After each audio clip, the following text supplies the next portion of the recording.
Materi kuliah tindak pidana korupsi. Topik ke-50 dari 60 topik. Prinsip internasional dalam pengembalian aset hasil tindak pidana korupsi.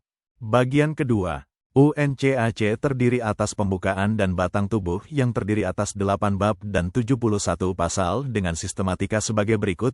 Bab 1, ketentuan umum, memuat pernyataan tujuan, penggunaan istilah-istilah, ruang lingkup pemberlakuan, dan perlindungan kedaulatan.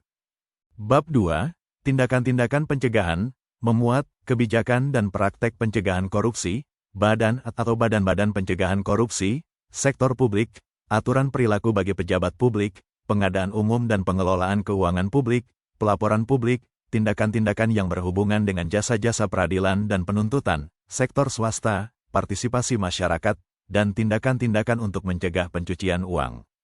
Bab 3, kriminalitas dan penegakan hukum, memuat penyuapan pejabat-pejabat publik nasional, penyuapan pejabat-pejabat publik asing dan pejabat-pejabat organisasi-organisasi internasional publik, penggelapan, penyalahgunaan atau penyimpangan lain kekayaan oleh pejabat publik, memperdagangkan pengaruh, penyalahgunaan fungsi, memperkaya diri secara tidak sah, penyuapan di sektor swasta, penggelapan kekayaan di sektor swasta, pencucian hasil-hasil kejahatan, penyembunyian, penghalangan jalannya proses pengadilan, tanggung jawab badan-badan hukum, keikutsertaan dan percobaan, pengetahuan, maksud dan tujuan sebagai unsur kejahatan, aturan pembatasan, penuntutan dan pengadilan, dan saksi-saksi, pembekuan, penyitaan dan perampasan, perlindungan para saksi ahli dan korban, perlindungan bagi orang-orang yang melaporkan, akibat-akibat tindakan korupsi, kompensasi atas kerugian, badan-badan berwenang khusus, kerjasama dengan badan-badan penegak hukum, kerjasama antar badan-badan berwenang nasional, kerjasama antara badan-badan berwenang nasional dan sektor swasta, kerahasiaan bank, catatan kejahatan, dan yurisdiksi. Bab 4, kerjasama internasional, memuat ekstradisi, transfer narapidana, bantuan hukum timbal balik, transfer proses pidana, kerjasama penegakan hukum, penyidikan bersama, dan teknik-teknik penyidikan khusus. Bab 5, pengembalian aset, memuat pencegahan dan deteksi transfer hasil-hasil kejahatan, tindakan-tindakan untuk pengembalian langsung atas kekayaan, mekanisme untuk pengembalian kekayaan melalui kerjasama internasional dalam perampasan, kerjasama internasional untuk tujuan perampasan, kerjasama khusus, pengembalian dan penyerahan aset, unit intelijen keuangan dan perjanjian-perjanjian dan pengaturan-pengaturan bilateral dan multilateral. Bab 6, bantuan teknis dan pertukaran informasi, memuat pelatihan dan bantuan teknis, pengumpulan, pertukaran, dan analisis informasi tentang korupsi, dan tindakan-tindakan lain, pelaksanaan konvensi melalui pembangunan ekonomi dan bantuan teknis. Bab 7, mekanisme-mekanisme pelaksanaan, memuat konferensi negara-negara pihak pada konvensi, dan sekretariat. Bab 8, ketentuan-ketentuan akhir, memuat pelaksanaan konvensi, penyelesaian sengketa, penandatanganan, pengesahan, penerimaan, persetujuan, dan aksesi, atau tindakan formal yang dilakukan negara di tingkat internasional untuk menyatakan keterikatan atau menjadi pihak dalam satu perjanjian. Pemberlakuan, amandemen, penarikan diri, penyimpanan dan bahasa-bahasa. Dilihat dari substansinya, dapat dikatakan bahwa UNCAC, atau United Nations Convention Against Corruption, adalah konvensi anti-korupsi pertama tingkat global yang komprehensif dalam menanggulangi masalah korupsi. Perlu diketahui, dari keseluruhan 71 pasal dalam UNCAC, pemerintah mengajukan reservation atau persyaratan terhadap artikel 66 sub 2. Hal ini ditegaskan dalam pasal 1 ayat 2 Undang-Undang Nomor 7 Tahun 2006. Artikel 66 sub 2 menyatakan sebagai berikut, setiap perselisihan dua atau lebih negara peserta berkaitan dengan penafsiran atau penerapan konvensi ini, yang tidak bisa diselesaikan melalui negosiasi dalam jangka waktu yang wajar, atas permintaan salah satu dari negara-negara peserta itu, diajukan kepada arbitrase.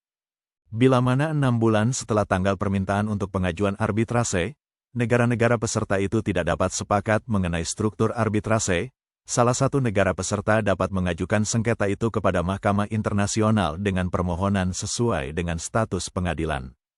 Dari ketentuan pasal 66 ayat 2 UNCAC, Pemerintah Republik Indonesia menyatakan tidak terikat ketentuan Pasal 66 Ayat 2 Konvensi UNCAC dan berpendirian bahwa apabila terjadi perselisihan akibat perbedaan penafsiran atau penerapan isi konvensi yang tidak terselesaikan melalui jalur sebagaimana diatur dalam ayat 2 pasal tersebut, dapat menunjuk Mahkamah Internasional atau The International Court hanya berdasarkan kesepakatan para pihak yang berselisih.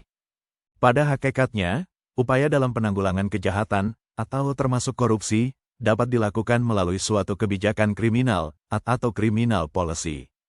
Menurut Mark Ancel, kebijakan kriminal merupakan usaha rasional dari masyarakat dalam menangani kejahatan, atau criminal policy is the rational organization of the social reactions to crime. Kemudian dari pendapat Mark Ancel, memberikan suatu definisi bahwa criminal policy merupakan suatu ilmu tentang kebijakan yang menjadi bagian dari suatu kebijakan yang lebih besar, yaitu kebijakan penegakan hukum, atau criminal policy is as a science of policy is part of a large policy, the law enforcement. Menurut Hufnagels, criminal policy diwujudkan sebagai ilmu dan untuk diterapkan. Menurut Marjono Reksodiputro, tujuan dari kebijakan kriminal adalah mengurangi keinginan terhadap pelanggaran aturan-aturan pidana sekaligus guna memenuhi rasa keadilan yang hidup dalam masyarakat. Menurut Barda Nawawi Arif, kebijakan kriminal merupakan bagian integral dari kebijakan sosial atau social policy yang terkandung di dalamnya usaha untuk perlindungan masyarakat atau social defense dan usaha kesejahteraan masyarakat atau social welfare. Dalam kajian yang lebih khusus, kebijakan kriminal meliputi pula kebijakan hukum pidana, atau penal policy, dan kebijakan non-hukum pidana, atau non-penal policy. Dengan demikian, strategi penanggulangan kejahatan dalam perspektif kebijakan kriminal dapat dilakukan dengan kebijakan hukum pidana, atau penal policy, dan kebijakan non-hukum pidana, atau non-penal policy. Kebijakan hukum pidana lebih bersifat represif. Sebaliknya dalam kebijakan non-hukum pidana lebih menitikberatkan suatu upaya prevensi terhadap kejahatan. Terkait dengan usaha penanggulangan korupsi, UNCAC menyusun kebijakan pemberantasan korupsi melalui penal policy maupun non-penal policy, yang dapat dijabarkan melalui strategi kriminalisasi, pengembalian hasil aset korupsi, dan kerjasama internasional. Terkait dengan kebijakan kriminalisasi, UNCAC merumuskan beberapa perbuatan yang dikategorikan sebagai korupsi dan yang berkaitan dengan hasil korupsi dalam pasal 15-25. Beberapa perbuatan yang dikriminalisasikan tidak tercantum dalam undang-undang di Indonesia. Contohnya adalah penyuapan terhadap pejabat publik asing atau organisasi internasional dan penyuapan di sektor swasta. Itulah materi topik ke-50 mata kuliah Tindak Pidana Korupsi.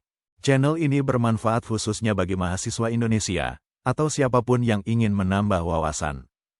Video tutorial dituturkan dan disubtitelkan agar dapat ditonton, dibaca, sambil didengarkan. Untuk pemahaman yang lebih baik, putar dan dengarkan video ini berulang-ulang. Subscribe dan like, agar Anda mendapatkan update tutorial lainnya. Bagikan juga link video ini, agar teman lain juga mendapatkan manfaat channel ini. Terima kasih. Sampai jumpa.